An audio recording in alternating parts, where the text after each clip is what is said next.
দর্শক, আমি আজকে তোমাদের জন্য একটা শর্টস ভিডিও নিয়ে এসেছি। আজকে শর্টস ভিডিওর আলোচ্য বিষয় উপপদ তৎপুরুষ সমাস। পূর্বপদ হবে উপপদ আর পরপদ হবে কৃদন্ত পদ। পরপদের অর্থ প্রাধান্য পাবে, এটা হচ্ছে উপপদ তৎপুরুষ সমাস। এখন প্রশ্ন হলো উপপদই বা কী আর কৃদন্ত পদই বা কী, তাই তো? উপপদ উপপদ শব্দের অর্থ হলো নিকটবর্তী বা সমীপবর্তী পদ, অর্থাৎ কাছে যে পদটা আছে সেটা হচ্ছে উপপদ। আর কৃদন্ত পদ কাকে বলে? কৃত যুক্ত অন্ত, অর্থাৎ কৃত প্রত্যয় যুক্ত যে পদ সেটা হচ্ছে কৃদন্ত পদ। কৃত প্রত্যয়যুক্ত পদ কাকে বলে? ক্রিয়াপদ কাকে বলে? ধাতুর সঙ্গে যুক্ত হচ্ছে প্রত্যয়, তার সঙ্গে তৈরি হচ্ছে ক্রিয়াপদ, তাই তো? ধাতু আর প্রত্যয় যুক্ত হয়ে তৈরি হচ্ছে ক্রিয়াপদ।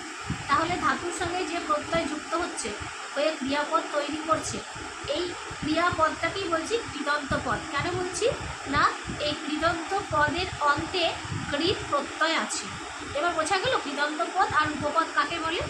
তাহলে উপপদ তৎপুরুষ সমাসে কী হবে? প্রথমে থাকবে উপপদ, এরপরে থাকবে কৃদন্ত পদ। কৃদন্ত পদের অর্থ প্রাধান্য পাবে।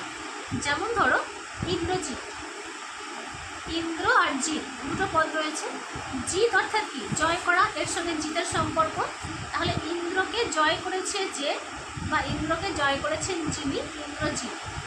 ইন্দ্র হচ্ছে উপপদ আর জিৎ হচ্ছে কৃদন্ত পদ। বিশ্বজিৎ, বিশ্বকে জয় করেছেন যিনি বা বিশ্বকে জয় করেছে যে, বিশ্বজিৎ। বিশ্ব হচ্ছে উপপদ, জিৎ হচ্ছে কৃদন্ত পদ। দিবাকর, দিবা করে যে, কর এটা হচ্ছে কৃদন্ত পদ আর দিবা হচ্ছে উপপদ। বা মধুকর, মধু করে যে, মধু হচ্ছে উপপদ আর কর হচ্ছে কৃদন্ত পদ। এই হলো উপপদ তৎপুরুষ সমাস। একটা কথা মনে রাখবে, প্রথমে হবে উপপদ, এরপরে হবে কৃদন্ত পদ। উপপদ অর্থাৎ আগে, আর কৃদন্ত পদ অর্থাৎ কৃত প্রত্যয় যুক্ত পদ বা ক্রিয়াপদ। তাহলে এই উপপদ তৎপুরুষ সমাস চেনা সহজ উপায়।